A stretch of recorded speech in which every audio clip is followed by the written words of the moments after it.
I had taken on the role of the mythic detective, Bogart as Marlowe, or as Sam Spade going after the Maltese Falcon to unravel all the mysteries.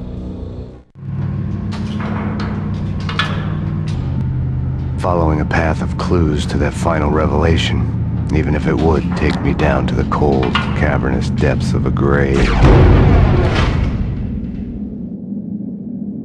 You can't do this! My men are still inside! Do you have any idea why this is called Operation Dead Eyes?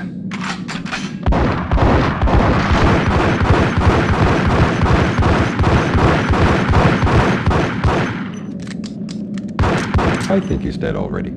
Let's do it.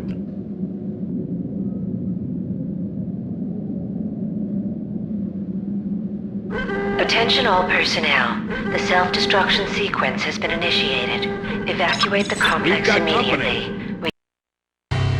There was an old army bunker under the steel mill. I knew the military plaque on the floor. I had seen 1,000 variations of the insignia on crumbling brick walls everywhere in the city. The sword replaced by a syringe.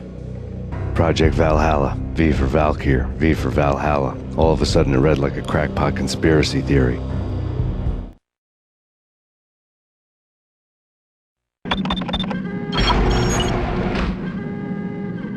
Thanks! I thought I was gonna die in there for sure. I need you to get me through the decontamination chamber airlock. You're crazy! No way! The place is blowing up, for Christ's sakes! Either that or back to the cell. Your choice.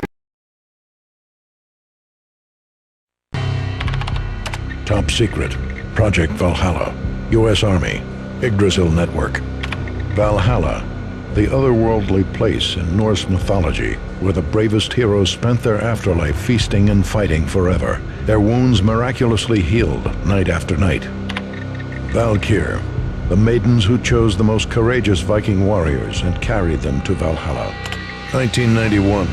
The research objective is to create a chemical substance to enhance the stamina and morale of infantry troops. 1995. Results unsatisfactory.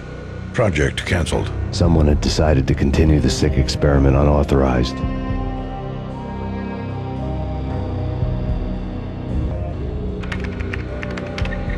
Project compromised. Data leak. Fix the damage by any means necessary. Security clearance red. Authorized by the project lead. Field test. Double the dosage for all the remaining test subjects. Observe and record the subject's behavior in an urban setting.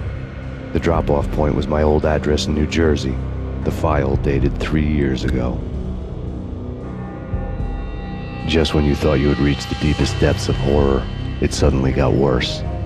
How to turn off that small voice inside your head that started to whisper that you should be glad that now, if not before, your revenge was justifiable on any conceivable moral scale. That small voice proved, beyond any doubt, that I was damned.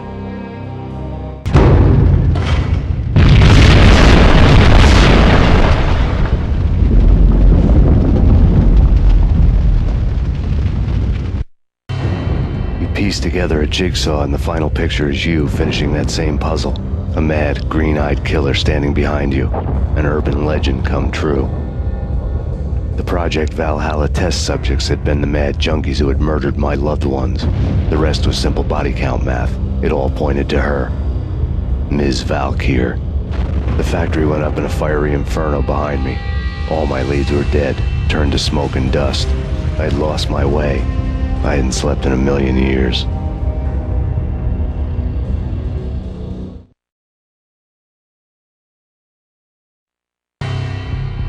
I felt thin as death. I've been living on an endless supply of week-old donuts. They were fuel for this crazy furnace inside my head. I couldn't remember when I had last seen the sun. I was on a permanent graveyard shift. When the darkness fell, New York City became something else, any old Sinatra song notwithstanding. Bad things happened in the night, on the streets of that other city, Noir York City.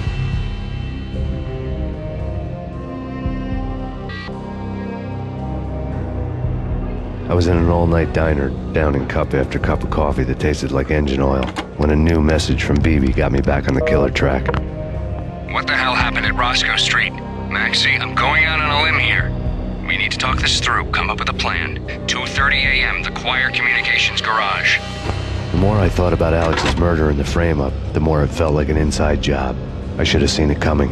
BB had sold me out, and now he wanted to finish what he'd started.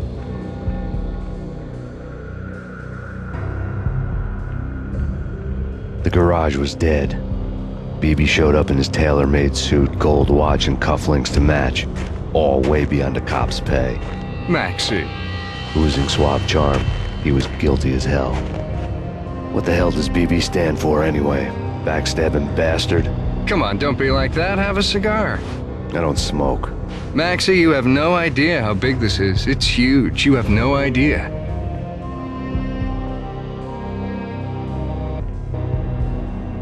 I think I do. You're a bribe-taking bent cop who sold out his partner. Those mobsters in the subway were a dead giveaway. Hard to miss. Bet it was exactly like this with Alex. Up close and personal. You can't win this one, Max. No, but I can make damn sure none of you do either. BB turned out to be another cardboard cutout bad guy.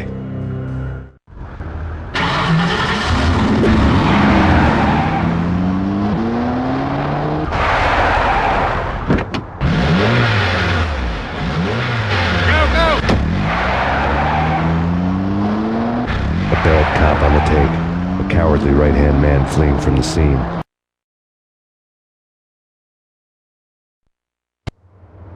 Reports of a fire at the Punchinello Manor in Westchester. The manor is the home of Angelo Punchinello, the alleged head of the Punchinello crime family. The police are now saying, contrary to their earlier statements, that Max Payne is still alive and at large. He continues his vendetta against the Mafia, of which this last act of arson is attributed to. I had no recollection of setting any fires, but I did remember the flames. Yeah. Max Payne, Whatever does it for you. this is Alfred Woden. I can give you the name of your enemy. Come to the Asgard building presently. We are expecting you.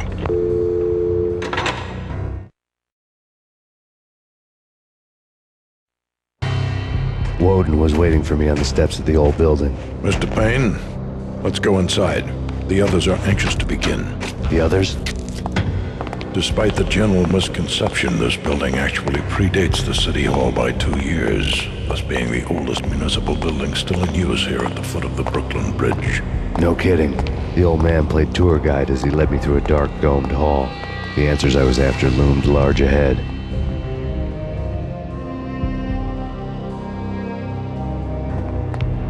Mr. Payne, I would like to introduce you to my colleagues in what we call the Inner Circle.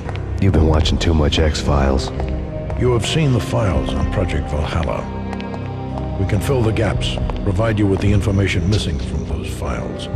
We were all involved in the early stages of the project during the Gulf War.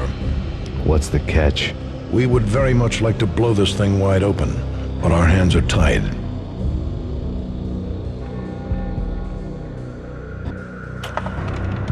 Her name is Nicole Horne. She was the key figure in Project Valhalla. When the funding was discontinued, she simply refused to quit. She knew exactly what she had in her hands. Nicole Horne is the president of Acer Corporation. She has more than half the city in her pocket. This must be kept under wraps. If you try to go public with this, we will deny any knowledge. We need you to take her out. Afterwards, we can protect you. Make all the charges go away. That was the cue for the killer suits to kick in the doors and swarm inside.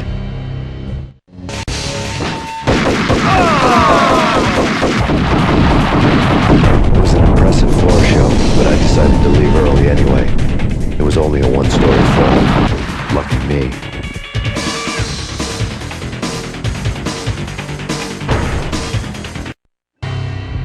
On screen, the so-called corpse of Alfred Woden stood up, miraculously waking from his dirt nap, looking smug among his dead pals. In the land of the blind, the one-eyed man is king. I didn't know how he'd pulled it off, but it was a pretty slick way to get out of all his promises. Most of what he had said fit too well to be a load of crap. And what is your answer to those saying that he is actually providing a service long overdue to the city? This crusade nonsense has gone too far. He's out of control. It must stop. He will be stopped. That was Deputy Chief Jim Bravura from the New York City Police Department.